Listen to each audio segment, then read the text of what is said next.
कार्यक्रम रखा गया है और आज के डेट में हमको 4 जगह बुलाया गया था, 4 जगह कार्यक्रम था और 2 जगह आप साहब को भी लेके जा पाए हैं, 2 जगह हम खुद नहीं जा पाए हैं। तो साथियों, एक ही दिन है और हर जगह पूरे देश भर में बाबा साहब अम्बेडकर की जयंती मनाई जा रही है, तो इसलिए हर जगह हम पहुंच नहीं पाए।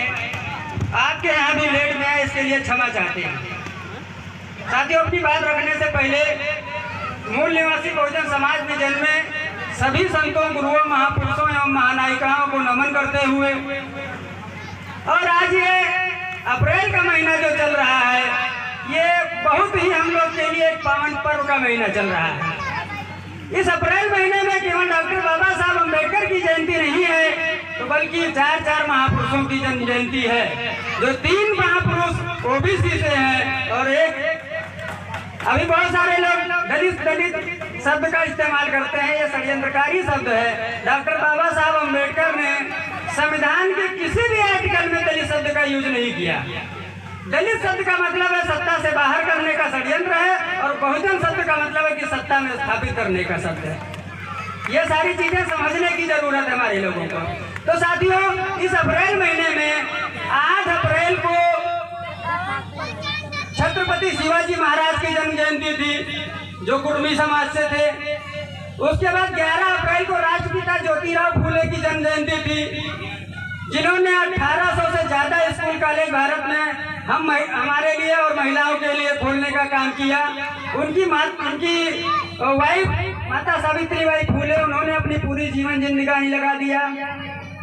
उस समय उनके ऊपर कीचड़ और गोबर मारा जाता था शिक्षा देने के नाम पर, तो उस समय कोई जमीन नहीं दे रहा था स्कूल खोलने के लिए, तो उस समय माता फातिमा शेख और उस्मान शेख ने जमीन देने का, अपना घर देने का काम किया था कि आप शिक्षित करें भारत की महिलाओं को, भारत की बालिकाओं को और यहाँ के हमारे पिछले लोगों को।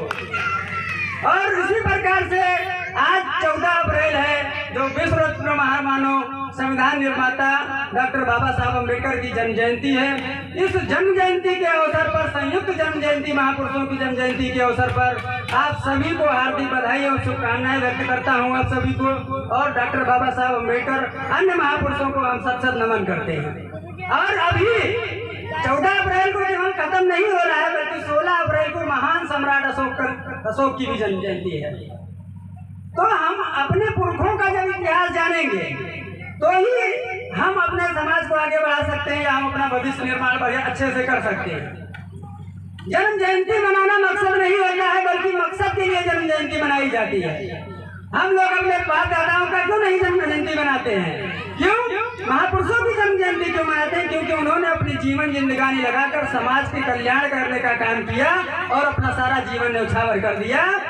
तो हम जन्म जयंती एक मकसद के लिए मनाते हैं, केवल जन्म जयंती हमारा मकसद नहीं होता है। क्योंकि जन्म जयंती मनाने के विरोध में डॉक्टर बाबा साहब अम्बेडकर खुद थे। उन्होंने 17 अगस्त 1952 में महाराष्ट्र के सिद्धार्थ कॉलेज में कहा था कि मेरे नाम के जय जयकार करने के बजाय मेरे दृष्टि से जो कुछ अधूरे हुए कार्य को पूरा करना है, उसको पूरा करने के लिए अपनी जिंदगी और जवानी लगा देना है। लेकिन हमारे लोग क्या करते हैं, साल के 365 दिन होते हैं और एक दिन जब 14 अप्रैल आता है तो कहते हैं जय जय जय जय जय भीम, और बाबा साहब का मिशन अधूरा हम सब मिलकर करेंगे पूरा। क्या ऐसे पूरा होगा? देखिए, मिशन कब पूरा होगा? चाहे बुद्धा हो, ज्योतिराव फूले हो, सम्राट अशोक हो, जब बाबू जगदेव बाबू कुशवाहा हो, पेरियार ललित सिंह यादव हो, डॉक्टर राम स्वरूप वर्मा हो, चाहे मानवर कांशीराम डॉक्टर बाबा साहब अम्बेडकर हो, इन लोगों ने क्या किया? निरंतर जागृति का अभियान चलाया समाज में। महात्मा बुद्ध का जब ज्ञान की प्राप्ति हुई तो उन्होंने कहा कि देश में जो असमानता की व्यवस्था है, इसको हम समानता में परिवर्तन करने के लिए हम अपनी जिंदगी लगाएंगे। और बुद्धा के पास राजमहल था, उनसे बड़ा अमीर आदमी कोई नहीं था और उनसे बड़ा भिखारी आदमी, गरीब आदमी कोई नहीं था। राजमहल को एक समाज का कल्याण करने के लिए राजमहल का त्याग कर दिया।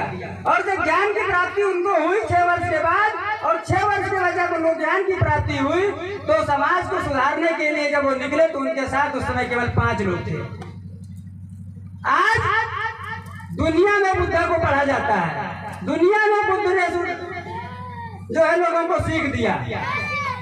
तो बुद्धा ने जो अभियान चला, उस अभियान के बदौलत भारत में मौर्य साम्राज्य की स्थापना हुई, और जिसके वजह से भारत में 10 बड़े बड़े राजा हुए जो देश पर शासन किया।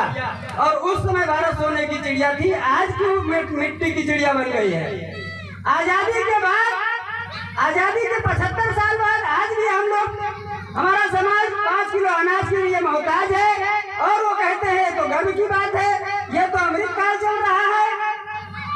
ये बताइए, अगर आजादी के 75 साल के बाद भी आज हमारा समाज अगर 5 किलो राशन के लिए मोहताज है, तो ये मैं कहता हूं कि ये गर्व का विषय नहीं बल्कि शर्म का विषय है। 1947 को भारत आजाद हुआ ऐसा लोग कहते हैं, लेकिन चीन भारत से 2 साल बाद आजाद हुआ। 1949 में चीन आजाद हुआ, वो भी गुलाम था। आज चीन की तरक्की देख लीजिए, भारत की देख लीजिए। क्यों? चीन शिक्षा पे ज्यादा फोकस करता है। डॉक्टर बाबा साहब अम्बेडकर ने कहा था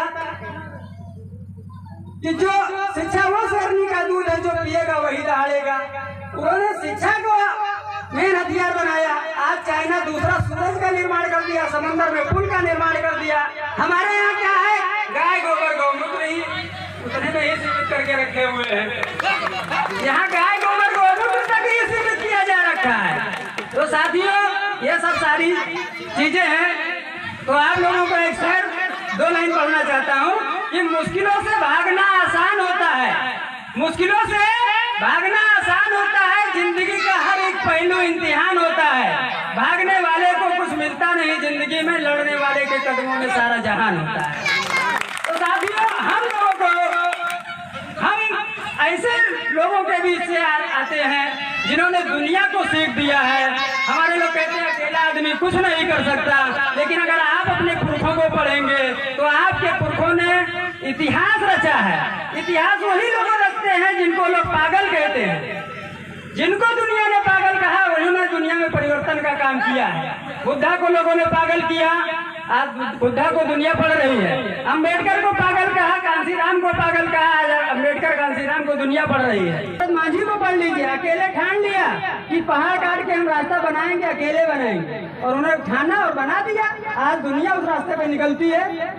तो साथियों, कोई भी लड़ाई लड़ने से पहले, संघर्ष करने से पहले दोस्त और दुश्मन की पहचान होनी चाहिए। जब दोस्त और दुश्मन की पहचान होगी तब आप कोई लड़ाई लड़ सकते हैं और उस लड़ाई को सही तरीके से जीत सकते हैं। आप देखें, जब जगदेव बाबू कुशवाहा बिहार में नारा लगा रहे थे कि 100 में 90 शोषित है, शोषितों ने ललकारा है, और धन धरती राजपाट में 90 भाग हमारा है, उस समय उनको गोली किन लोगों ने मारा था? और गोली नहीं मारा बल्कि वहां से घसीटते हुए लेकर के थाने तक गए, और जब उनको प्यास लगी तो प्यास लगी, पानी के नाम पर जूते में पेशाब भर के उनको पिलाया गया। ये कौन लोग थे? आप लोग नहीं जानते हो, मैं बताता हूँ। मुझे जेल जाने का कोई डर नहीं, महाराष्ट्र के जेल से आगे के आया हूँ। उनको गोली मारने वाले ब्राह्मण थे, उनको जूता में पेशाब पिलाने वाले ब्राह्मण थे। कोई SC OBC आदमी का नहीं था, ठाकुर नहीं था, वैश्य नहीं था, ये उन लोगों ने किया। डॉक्टर बाबा साहब अम्बेडकर को स्लो पॉइजन देकर ब्राह्मणों ने ही मरवाया। बुद्धा को जहर देकर के किसने मरवाया? ब्राह्मणों ने षड्यंत्र के तहत बुद्धा को जहर दिया। गुरु गोविंद सिंह जी के बारे में जो इतिहास हमारे सामने रखा जाता है कि उन्होंने इस्लाम कबूल नहीं किया तो उनको दीवारों में चुनवा दिया गया, लेकिन ये नहीं बताया जाता है कि गुरु गोविंद सिंह का जो व्यक्तिगत सेवक था, वो गंगादत्त ब्राह्मण नाम का, उसने उनको रुपया दिया गुरु गोविंद सिंह जी ने, और कहा कि जाओ, शायद मैं इस तरन तारण के युद्ध में हार जाऊंगा तो इन बच्चों को पालन पोषण करना। उसको लाखों की तादाद में पैसे दिए कि जाओ बच्चे का पालन पोषण करना। वो चला गया, औरंगजेब के नवाब जो पंजाब में रहता था उसको लेकर के वहां गया और कहा कि ये गुरु गोविंद सिंह के बच्चे हैं, दोनों को मार दो। सच्चाई कोई नहीं बताता है। कांसीराम साहब को ऊपर लाठी किसने चलवाया गुजरात में? ब्राह्मणों ने चलवाया। तो दोस्त और दुश्मन की जब तक पहचान नहीं होगी तब तक आप कुछ नहीं कर सकते। तो ऐसे बहुत सारे महापुरुष हैं। संत तुकाराम महाराज की हत्या करने का प्रयास किया। तो ये षड्यंत्रकारी लोग षड्यंत्रकारी ही बातें करते हैं। आज जो हिंदू मुसलमान के नाम पर हमको फंसाया जाता है, 1875 में दयानंद सरस्वती नाम के ब्राह्मण जिन्होंने आर्य समाज का स्थापना किया, उन्होंने सॉरी उन्होंने सत्यार्थ प्रकाश नाम की किताब लिखी 1875 में और कहा हिंदू मुगलों की दी हुई गाली है, इसको हम कतई स्वीकार नहीं करते हैं, हम ब्राह्मण हैं, हिंदू नहीं है।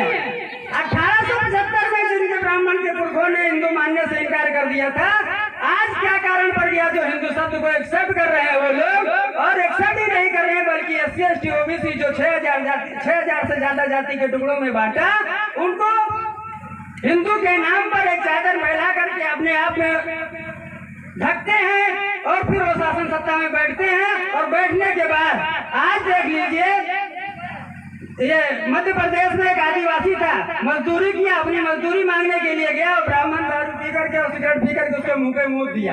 भारत में संविधान लागू है, संविधान कहता है कि समता, स्वतंत्रता, बंधुत्व और न्याय के आधार पर राष्ट्र का निर्माण होना चाहिए। संविधान लागू होने के बावजूद, आदिवासी राष्ट्रपति होने के बावजूद हमारे समाज के मुंह पे मुंहता जा रहा है, उनके ऊपर कोई कार्रवाई नहीं हो रही है।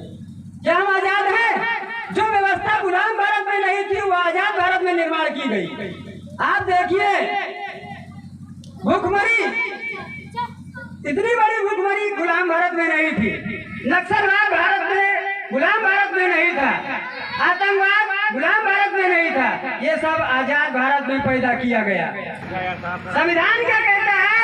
अगर कोई कक्षा 5 व्यक्ति फेल है, कक्षा 5 व्यक्ति को संविधान ने हमको अधिकार दिया हुआ है कि मान सम्मान स्वाभिमान से जीने का उसको अधिकार है, तो मान सम्मान और स्वाभिमान से कैसे जी सकता है? हमें राशन फ्री नहीं चाहिए, हम नहीं, ये तमाम समस्त बहुजन समाज के लोगों को, लोगों को कहना होगा कि हमें 5 किलो अनाज नहीं चाहिए बल्कि हमें फ्री में शिक्षा चाहिए, क्योंकि दुनिया में जो शिक्षा फ्री है तो दुनिया तरक्की जो है। करते हैं कि आप लोग काफी समय से यहाँ डटे रहे कि कुछ लोग हमको यहाँ पर आ रहे हैं, उनको सुनने के लिए आप लोगों ने जो हिम्मत दिखाई, जो हौसला दिखाया है, इससे दिख रहा है कि दुनिया में, देश में अब बहुत बड़ा परिवर्तन होने वाला है। इस देश में शासन करती हुई जमात हम बनेंगे, लेकिन उसके पीछे एक शर्त है कि 1932 में जो डॉक्टर बाबा साहब अम्बेडकर बहुत मौलिक बात कहा था, उस बात पे हम लोगों को अमल करना होगा। उन्होंने 1932 में महार तालाब का जो सत्याग्रह किया था, उस समय सम्मेलन ने कहा कि जागृति की दीप अखंड जलाए रखना। आप लोग कार्यक्रम लगाए, बहुत अच्छा लगा, बहुत खुशी हुई इस पृथ्वीपुरवा में मुझे आकर, लेकिन एक बार और आशा करता हूँ कि केवल 14 अप्रैल को ही नहीं, किसी भी महापुरुष की जयंती हो, चाहे OBC हो, कुर्मी हो, मौर्य हो, बहुत सारे महापुरुष हैं जिन्होंने अपनी जिंदगानी लगाया, तो कई महापुरुष ऐसे होते हैं जिनकी वजह से आप, जिनका नाम पर आप कार्यक्रम ले सकते हैं और जन जागृति कर सकते हैं, मोटिवेशन कर सकते हैं। इससे क्या होगा? इस देश में वैचारिक परिवर्तन होगा और वैचारिक परिवर्तन के बाद ही सत्ता परिवर्तन होगा। तो ज्यादा दिन तक टिकता है। जिस आधार से ध्यान पूर्वक सुना, इतनी शिद्दत से हम लोगों ने मुझे सम्मान दिया और आप लोगों ने हमें सुना, इसके लिए आप सभी का एक बार फिर से शुक्रिया अदा करते हैं, धन्यवाद ज्ञापन करते हैं और यहीं पर हम अपनी बात समाप्त करना चाहते हैं। धन्यवाद। जय भीम, जय भारत, जय संविधान, जय मूल्यवासी, जय सम्राट अशोक। धन्यवाद कौलक जी।